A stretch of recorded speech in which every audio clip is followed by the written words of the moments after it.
Hi everyone, welcome to those who are returning as well as who are new to this show. I am Hari Tulsidas, your host to this show.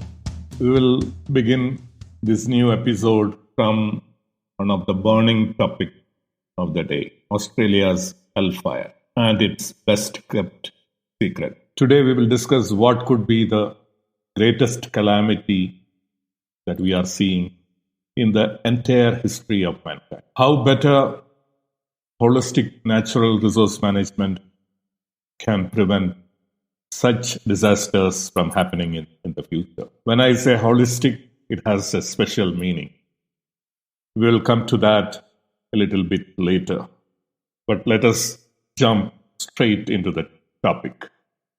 Wildfires are still raging in Australia. The particulate emissions from the fires have spread everywhere. The whole world is now impacted by this wildfire, which is going on since July last year. Close to 50 million acres of forests have been burned in Australia by now. What is very important is the fact that 1 billion animals are estimated to have died. And in the human history, can you think of another disaster that could be similar? A disaster which has killed 1 billion animals. Experts blame the extreme hot and dry weather for this calamity. Increasing load of carbon dioxide and other greenhouse gases in the atmosphere is pushing up the temperatures everywhere. Last decade has been the hottest decade in our recorded history. And 2019 was the second hottest year in our recorded history. Australia now is a generally hot continent. It is natural that Australia is suffering the most today. But the whole planet is being impacted by the smoke and particulate emissions from Australia. The air we breathe everywhere in the world now will have a contribution from the emissions that are being thrown out from this forest fire. Fossil fuels like coal and natural gas are the backbone of Australian economy. And these fossil fuels are blamed as a cause of this calamity. Stopping coal and gas business will see Australian economy collapsing. However, Australia do have an answer which could help Australia arrest global warming, and it is Australia's best kept secret. We will go briefly into that, but first we will discuss about why forests are important and how forest fires are going to be a serious matter in the future. Forests are an important part of the natural capital of this planet. It is one of the important resources which we use to derive economic benefits. Forests of the world estimate a total of about 10 billion acres. And that is 30% of all land. Forests account for 75% of the gross primary production of Earth's biosphere and contain 80% of Earth's plant biomass.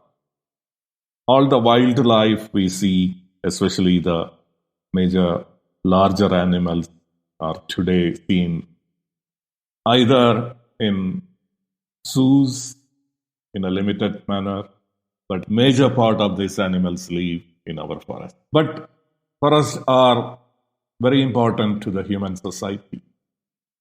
Forest sector contribute about $600 billion to the world economy directly, and a total contribution of more than 1,300 billion to the world GDP.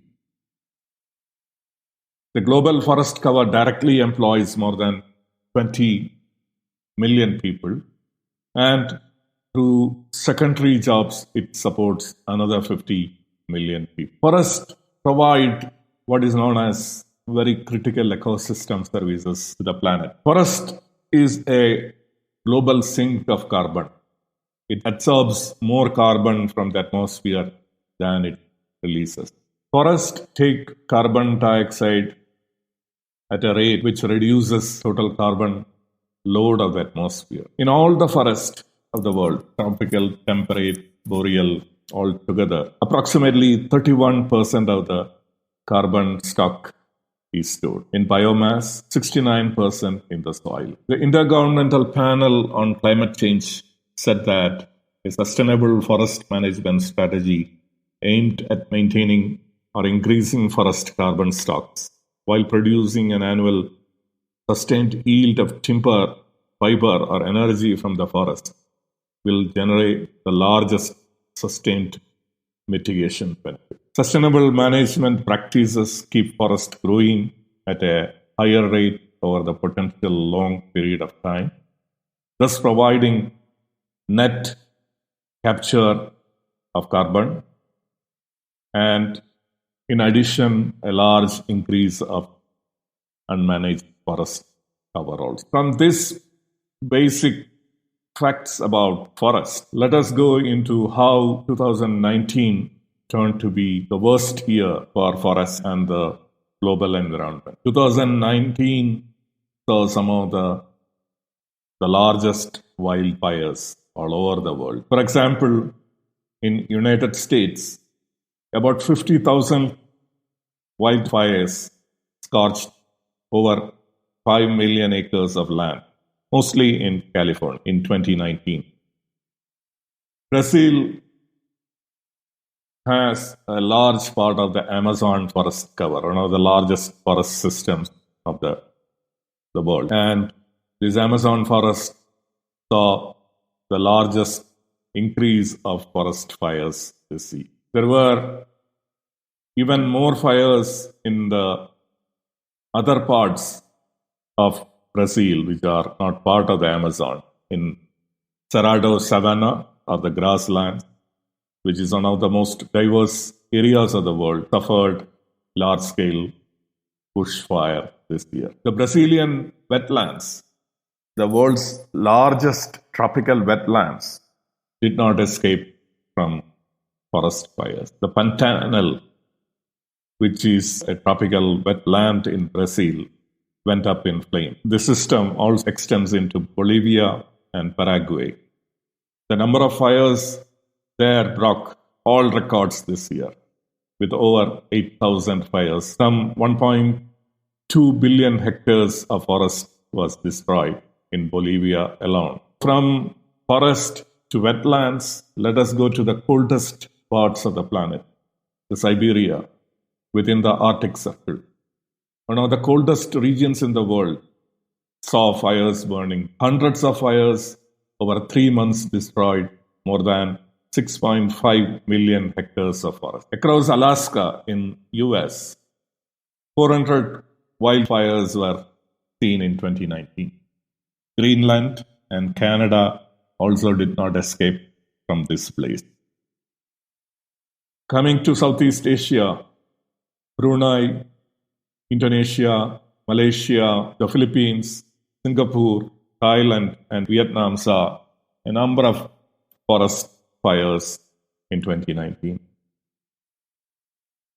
Month-long forest fires in Indonesian region of Sumatra and Borneo destroyed large areas in their forests, over 40,000 hectares. Already endangered orangutans were killed in large numbers, and those who survived will now have a vastly reduced habitat. The carbon-rich peat under the forest roots makes the fires particularly hard to extinguish. Over 700 million tons of carbon dioxide was released to the atmosphere through these Southeast Asian fires. And it created a haze which was hanging over all these countries for months together. 2019 saw an escalation of forest fires. Let us see why these forest fires are important and how they are going to do more and more damage as we go into the future. Wildfires began soon after the appearance of terrestrial plant, more than 400 million years ago. We have evidence of forest fires happening for the last 400 or more years. And with this plant cover coming up as a major distinguishing feature of Earth, which gives planet its green, bluish green appearance, blue for the oceans and green for the land cover.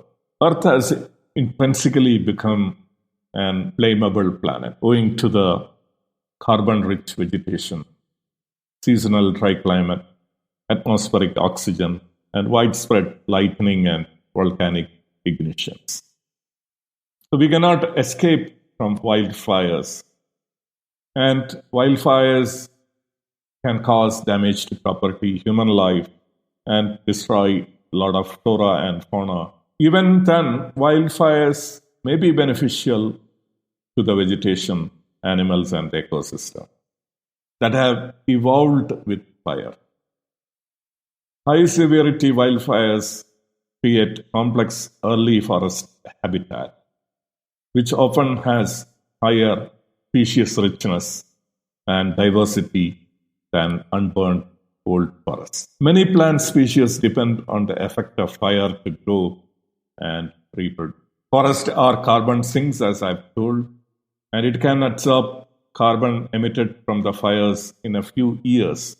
So, forest fires in a small scale do give more benefits than they cause harm. But when wildfires are becoming severe, like the ones which we saw in 2019, a natural balance is being tipped. Then the net benefits from the forest fires will diminish, and we will see a net of negative impacts. We can look into Australian wildfires, which are the worst we have seen anywhere in the world. So, as I mentioned, over 50 million acres of forest was burned, and we are estimating 1 million animals perishing from this wildfire.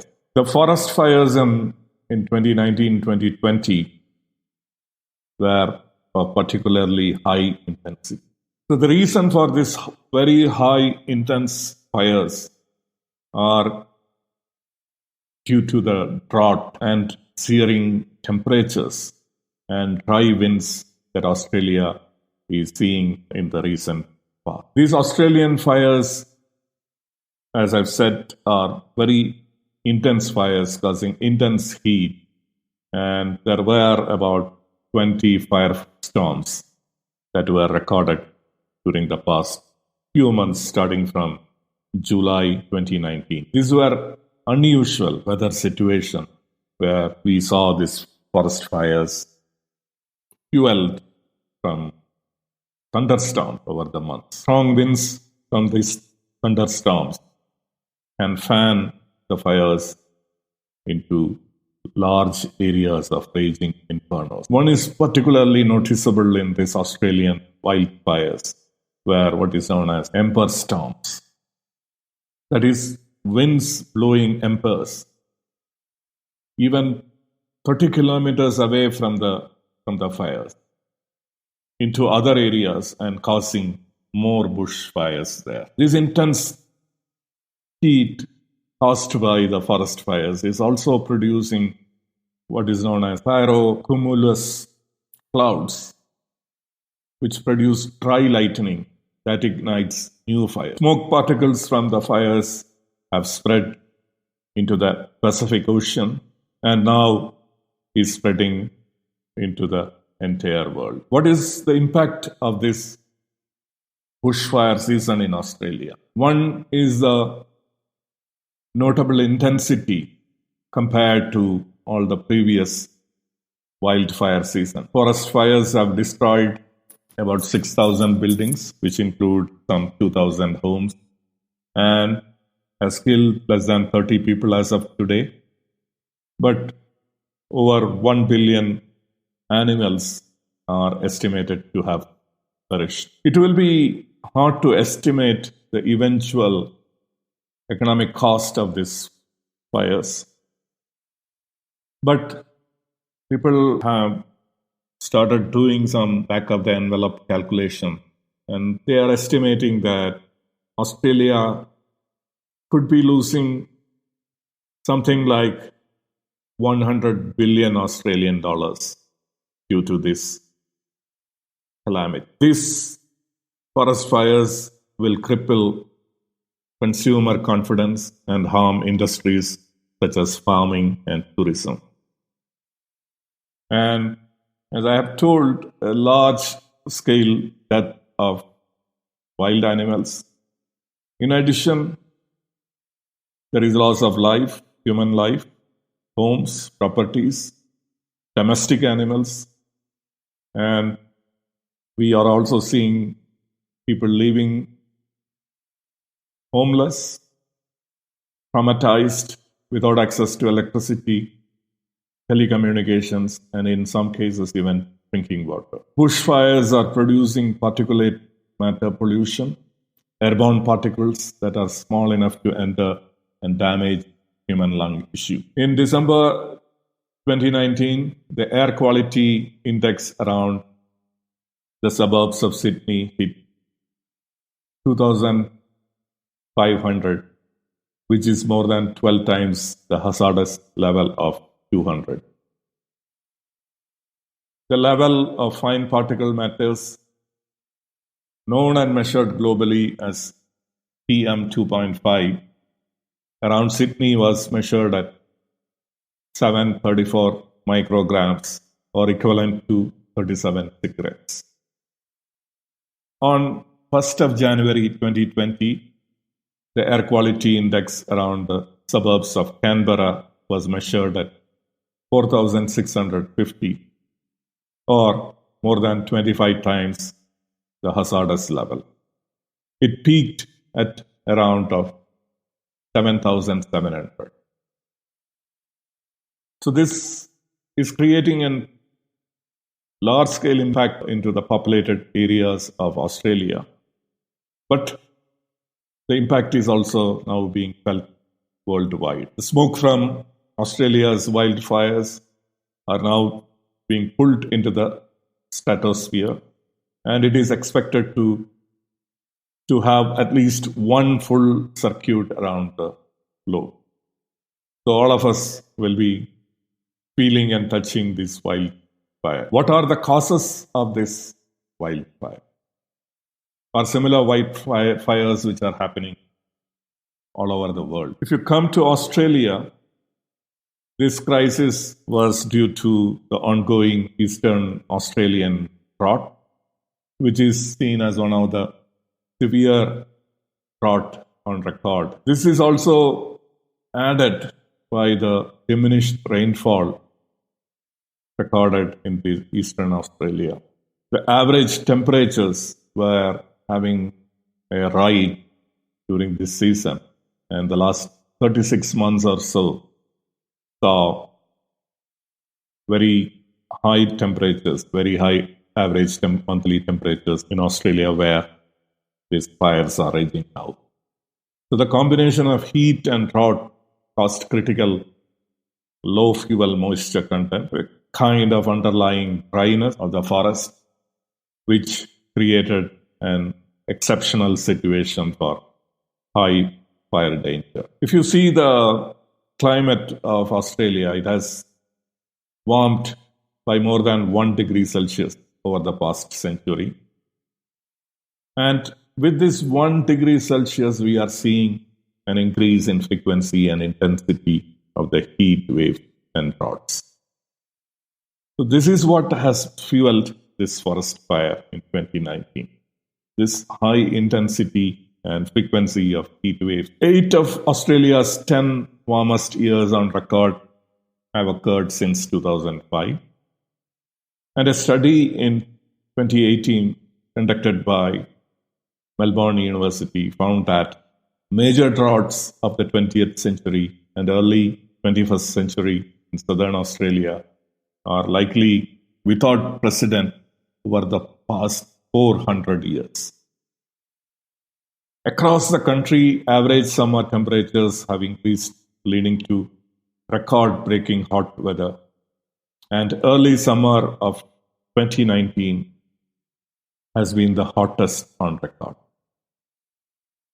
2019 was also Australia's driest year ever since 1900, and rainfall was 40% lower than average. Let us have a systems thinking analysis of these forest fires. These wildfires are burning with such intensity that they are sparking contained small-scale weather system, as I have previously mentioned. Thunderstorms triggered by the atmospheric disturbances are creating feedback loop. First, it may seem as a relief in the form of raindrops that are coming from the thunderstorms, which are created by the wildfire-fueled atmospheric disturbances. But instead, bolts of lightning can strike nearby trees and spread the fire even further than before. These wildfires pump vast amounts of CO2 into the atmosphere, so heating up the planet in the short term, which further creates rise in temperature globally and also fuels other weather systems which contribute to increase in firestorms. So we have estimated that large-scale fire like what we are seeing now in Australia can take at least a century for the forest to recover.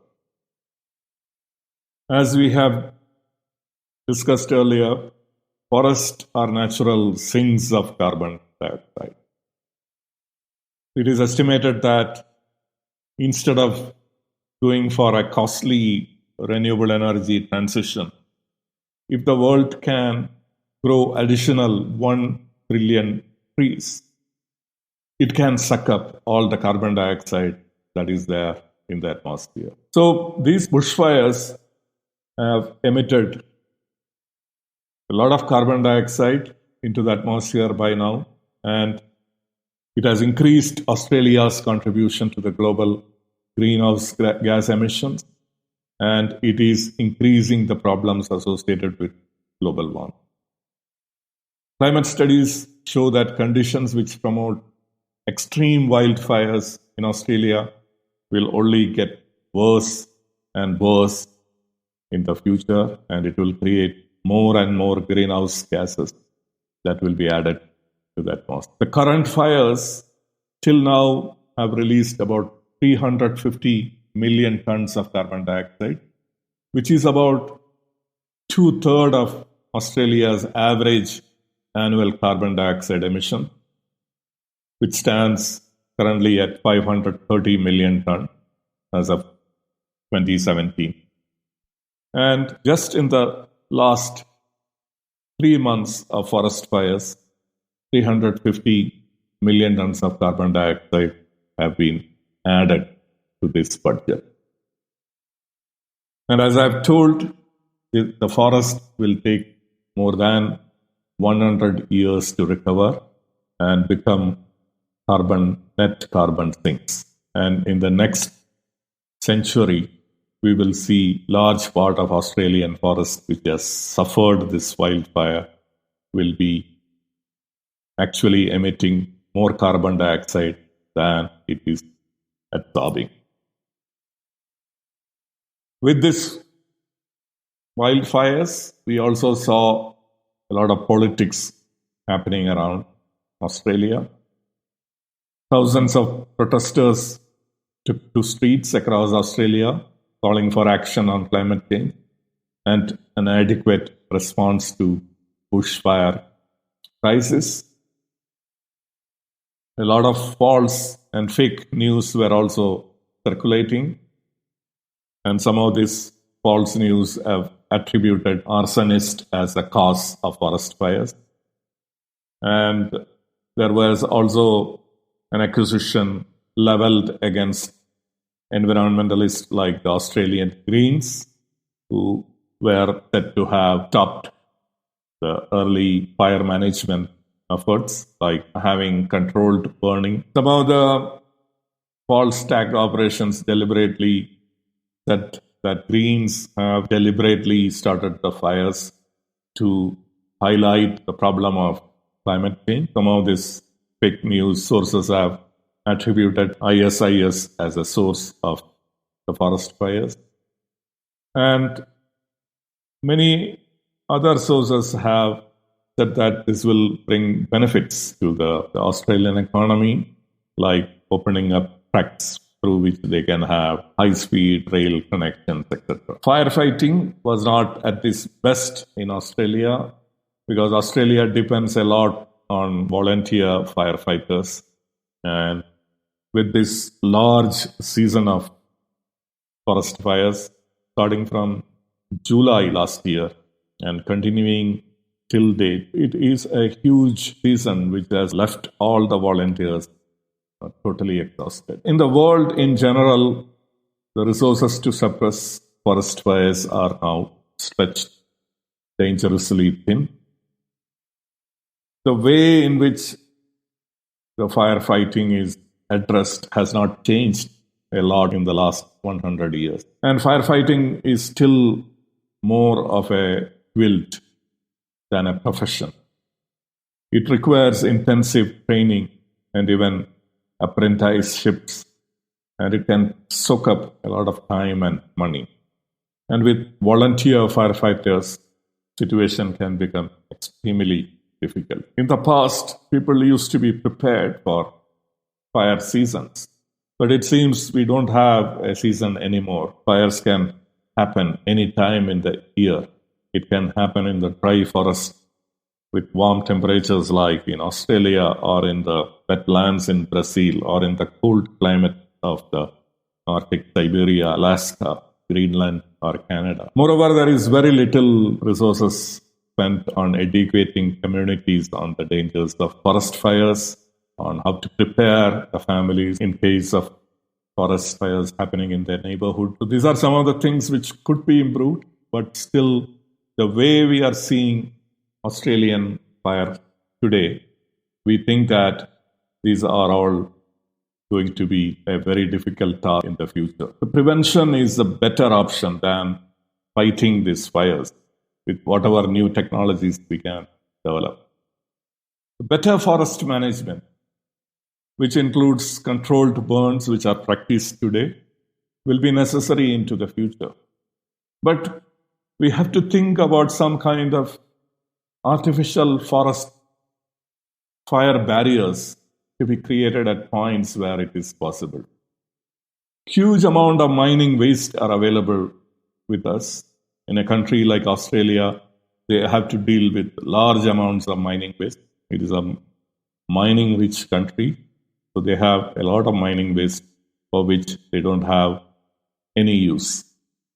Plus the coal ash, which is the residue from burning coal to create electricity, and many other sludges like red mud, which comes from alumina industry, etc., are lying around in Australia and rest of the world. We have a lot of wastewater which we are evaporating and pumping into the atmosphere. We can use these materials, these resources, to create some kind of systems that can create a barrier to fires from progressing. Nobody has thought much about this so far, but it is high time we start thinking about it. There could be some minimum changes into the natural forest ecosystem, which does not create much havoc to the movement of wild animals, etc. But we can target barren patches for creating fire retarding barriers. Maybe we can think about cloud seeding to bring showers where it is required. So these are some of the things which the world has to think in an integrated, holistic way to react to this kind of terrific wildfires that are going to happen in the future. Now I will come to why these fires has ignited a lot of political debate. And one reason is that Australia is the largest per capita emitter of CO2. Australia is generally seen as a free rider of the climate action world. Every year, $50 billion worth of coal and $35 billion worth of gas are exported from Australia. And these exports make the backbone of Australian economy. Because of this, Australian economy remained very robust when most of the other countries had economic troubles. Australia generally escaped unscathed. But today, fires are licking, and we are seeing a soft underbelly for Australia. If you look at Australia's primary energy consumption, it is dominated by coal, about 40%, oil, about 34%, and gas, 22%. Electricity generation in Australia is from fossil fuel. So this is why Australia is called the free rider of the climate action world. When every country is trying to do something about its energy mix, trying to transform into a cleaner energy sources like renewable, solar, wind, etc., Australia is still having over 90% dependency on fossil fuel. And most of the dependency is still on the dirtiest coal. But here is Australia's secret. Australia is home to about 50% of the world's uranium resources. About half the world's uranium resources is in Australia. And uranium is the best source of clean energy. Australia is also the largest producer of uranium. It mines uranium and sells it to other countries like France, Europe, rest of Europe, US, China, and many other countries. But Australia doesn't use uranium for their own energy generation. It doesn't have a single nuclear plant. So why doesn't Australia depend on nuclear energy, which we all know is low carbon or zero carbon? And why it is depending so much on very dirty coal, natural gas, and oil? This is because of the irrational fear of nuclear energy. Despite having the brightest people, Australians are generally fearful of nuclear energy. This is not uncommon. Many of you who are listening this now may have similar fears. But what is to be done is to have an evidence-based judgment regarding nuclear energy. If you do that, we can understand that there is no way we can turn our backs to nuclear energy in this highly climate-constrained world. Nuclear energy is an essential part of the solution to climate change. It is true that nuclear energy had a few accidents in the past, but these accidents are not in any way comparable to the havoc fossil fuels are now creating around the globe, which is seen in this blazing forest fire, intense forest fire. But if you take coal, which is one of the important sources of energy for most of the world, coal can be seen as a silent killer. It kills over 800,000 people every year. So can you imagine the size of havoc that coal is caused, which is not noticed by us? We easily notice the catastrophic accidents of Chernobyl and Fukushima created by the nuclear plants there, but we are unaware of the silent deaths which are happening around there. Coal has got other problems like coal ash, which is a waste, a toxic waste for which we have not thought of solutions. Plus, as we know, coal contributes to the global warming than any other single source. And with these fires, now we have come to a stage where we have to rethink about coal. Now, it cannot be eliminated completely overnight. The economy of a country like Australia and many other countries are dependent on coal mining and coal use. And we cannot just make a decision to do away with coal overnight. It takes a lot of money and a lot of efforts to do that. Rich countries like Germany has got programs to migrate away from coal, and that is going to happen several decades from now, and nothing is going to change today. 80% of our electric generation is from fossil fuels, and it is continuing to be like this even in 2050, going by the things that are afoot all over the world. So we are going to live in a fossil-rich world into the future, but we have solutions which we are not tapping into.